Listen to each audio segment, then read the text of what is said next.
Hello everyone, आप सभी को सुबह की राम राम जी, गुड मॉर्निंग, सुप्रभात। तो आज की जो थाली की रेसिपी मैं आपके साथ में शेयर करने वाली हूँ वो सीजनल है पर बहुत हेल्दी है और इसे खाकर आप हमेशा तरोताज़ा, हेल्दी और खुश मिजाज बने रहेंगे। तो यहाँ पर मैंने ये साबुत मूंग की दाल भिगो के रख दी थी लगभग 4 से 5 घंटे पहले। और ये देखिए बहुत जल्दी भीग जाती है। जल्दी में भिगो रहे हैं तो आप इसको गर्म पानी में भिगो दीजिए। और इसको मैं सिंपल सा सबसे पहले बॉईल करने वाली हूँ। और इसको मैंने कुकर में डाल दिया है, पानी के साथ ही डाल दिया है क्योंकि धो के ही मैंने भिगोई थी। नमक डाल दिया है, साथ में थोड़ा सा हल्दी पाउडर, थोड़ा सा कश्मीरी रेड चिली पाउडर और पानी थोड़ा सा लेवल और मैंने थोड़ा सा ऊपर किया है जिससे कि अच्छे से बॉईल हो सके। दाल से लगभग 1 इंच ऊपर पानी लिया है मैंने और अच्छे से मिक्स कर दिया। कुकर के ढक्कन को लगा देंगे और गैस के ऊपर चढ़ा देंगे। तो इसको 1 सीटी मैं हाई फ्लेम पे लूंगी और 2 सीटी मैं लो फ्लेम पे लेने वाली हूँ। तो साबुत है इसलिए इतनी विजिल्स लेने की जरूरत है, वरना अगर टूटी हुई होती तो बहुत कम में हो जाती है। और यहाँ पर मैंने लिए ये सीजनल पालक, बहुत अच्छी आ रही है अभी, आयरन से रिच होती है, बहुत ज्यादा हेल्दी होती है। तो आज की थाली ना प्रोटीन आयरन से भरपूर थाली है जिसको खाने से ना बहुत ज्यादा फ्रेशनेस रहती है, स्किन बहुत तरोताजा होती है, ब्लड की कमी नहीं होती, बहुत ज्यादा फायदा होता है। इस तरीके की थाली अगर हफ्ते में 4 से 5 बार या 3 से 4 बार भी हम बना लेंगे ना तो बहुत ज्यादा हमको बेनिफिट मिल जाता है इसका। तो यहाँ पर मैंने पालक को अच्छे से वॉश कर लिया था 4 से 5 बार। इसके बाद मैं इसको कट करने वाली हूँ। कभी भी किसी भी ग्रीन वेजिटेबल को कट करने के बाद नहीं धोना चाहिए, वरना उसके सारे विटामिन निकल जाते हैं बाहर। तो इसको जितना जैसा चॉप कर सकते हैं ना, आप फाइन चॉप करते हैं या मोटे मोटे चॉप करते हैं वैसा आप चॉप कर लीजिए। अब यहाँ पर मैंने एक कढ़ाई चढ़ाई है और इसमें लगभग 1 से 1.5 चम्मच मैंने सरसों का तेल डाला है। जो भी तेल खाते हैं आप उसमें बना सकते हैं, पर सरसों के तेल में सूखी सब्जी ना बहुत अच्छा टेस्ट देती है। तेल को हम गर्म होने देंगे, तब तक कुछ मसाले निकाल लेते हैं। बिल्कुल सिंपल से रेगुलर मसालों में ये सब्जी बनकर तैयार होती है। तो यहाँ पर ऑयल अच्छे से गर्म हो चुका है। इसमें सबसे पहले मैंने डाला half tea spoon mustard seeds और हाफ टी स्पून जीरा। आंच को मध्यम पे रखा है अभी मैंने।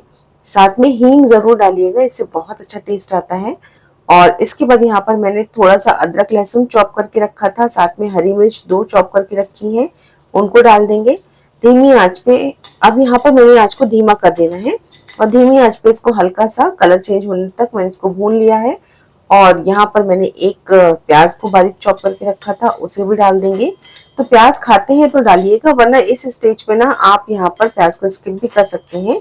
कई लोग प्याज नहीं खाते ना इस भाजी में, तो आप प्याज को स्किप कर सकते हैं। और लहसुन भी नहीं खा सकते तो सिर्फ अदरक हरी मिर्च से छोंक दीजिए, बहुत अच्छी सब्जी बनती है।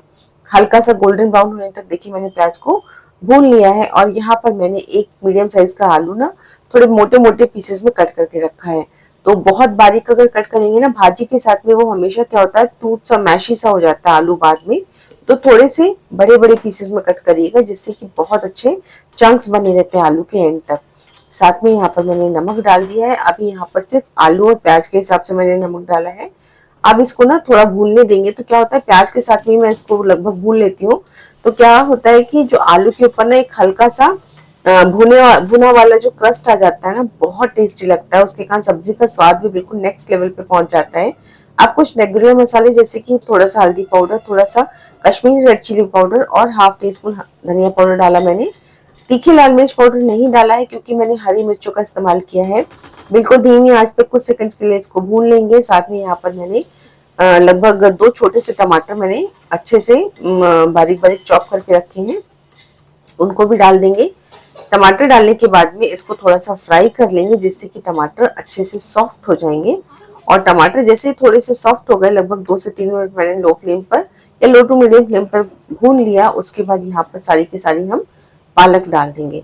तो पालक ना एक्चुअली सर्दियों में तो जरूर से खाना चाहिए। और सर्दियों में सारी भाजियां जो होती है ना बहुत अच्छी आती हैं, साफ सुथरी आती हैं। तो सर्दियों में जितना फायदा ले सकते हैं ना इन चीजों का, उतना लेना चाहिए। तो मेरे घर में तो मैं कोशिश करती हूँ कि मैक्सिमम मैं एक टाइम में तो बना ही पाऊँ, चाहे वो सुबह हो चाहे शाम को हो। आप भी कोशिश करिए कि पूरे साल में ना सही, कम से कम सर्दियों में तो ग्रीन वेजिटेबल्स का पूरा भरपूर फायदा हम सब उठा सकें। तो यहाँ पर मैंने अब नमक सब्जी के हिसाब से डाल दिया है, पर बहुत ज्यादा मत डालिएगा क्योंकि पालक भी ना थोड़ी सी खारी होती है। तो बहुत ज्यादा डाल देंगे ना तो एकदम से सब्जी में नमक ज्यादा हो जाता है, पालक सॉफ्ट होके ना बिल्कुल पिचक जाती है, बहुत थोड़ी सी बचती है। ढककर मैंने उसको एक तरफ पकने दिया। तब तक यहाँ पर दाल अच्छे से बॉईल हो चुकी थी, सीटी बज चुकी थी और विसल बजने के बाद सारी स्टीम निकल भी चुकी थी। तो यहाँ पर मैंने एक कढ़ाई चढ़ा दी है बढ़िया सा तड़का लगाने के लिए। 1 चम्मच यहाँ पर घी लिया है, मैं घी में लगाती हूँ जनरली दाल का तड़का। अगर आप ऑयल में लगाते हैं तो ऑयल का इस्तेमाल कर सकते हैं। घी जैसे ही गर्म होगा इसमें half tea spoon mustard seeds डालेंगे और हाफ टी स्पून जीरा डालेंगे। दोनों चीजों को अच्छे तरीके से तड़कने देंगे। उसके बाद एक साबुत लाल मिर्च मैंने तोड़ के डाल दी है, और मैं तोड़ के डालती हूँ ताकि उसका फ्लेवर अच्छे से आता है। अगर आप ऐसे डालते हैं तो आप ऐसे डाल सकते हैं। साथ में कुछ खड़े मसाले, तो मेरे पास ज्यादा कुछ नहीं था, एक तेज पत्ता, एक हरी इलायची मैंने, और एक छोटा सा टुकड़ा दालचीनी का डाल दिया। साथ में अदरक, लहसुन और हरी मिर्च को मैंने क्रश करके रखा था, वो 1 चम्मच मैंने डाल दिया है और हल्का सा भून लेंगे। और आधा प्याज मैंने बारीक चॉप करके रखा था, बहुत ज्यादा प्याज की जरूरत नहीं है। अगर आप नहीं खाएंगे तो आप यहाँ पर स्किप भी कर सकते हैं प्याज को। और बिल्कुल अच्छा से इसको भून लेंगे। अब ये मध्यम आंच पे या लो फ्लेम पर जब तक भून रहा है ना, तब तक यहाँ पर मैं आलू पालक की सब्जी को भी चलाते जा रही हूँ। बीच बीच में एकदम से छोड़ मत दीजिएगा, उसको बीच बीच में चलाते जाना है ढक्कन को खोल के। और यहाँ पर ये देखिए प्याज का मसाला भी अच्छे तरीके से फ्राई हो चुका है, कलर अच्छे से चेंज हो चुका है। अब थोड़ा सा हल्दी पाउडर, साथ में थोड़ा सा कश्मीरी रेड चिली पाउडर और धनिया पाउडर थोड़ा सा मैंने डाल दिया है। दाल के हिसाब से आप इसको मात्रा कम ज्यादा कर सकते हैं। हल्की धीमी आंच पे मैंने इसको हल्का सा भून लिया है। एक टमाटर बारीक चॉप करके रखा है। अगर आप प्यूरी इस्तेमाल करते हैं तो यहाँ पर टमाटर की प्यूरी भी इस्तेमाल कर सकते हैं। नमक यहाँ पर सिर्फ इस मसाले के हिसाब से डाला है, क्योंकि दाल में हमने पहले ही नमक डाला था जब हम इसको बॉईल करने के लिए रखे थे। तो नमक ध्यान से डालिएगा। ढक देंगे ताकि टमाटर अच्छे से सॉफ्ट हो जाए।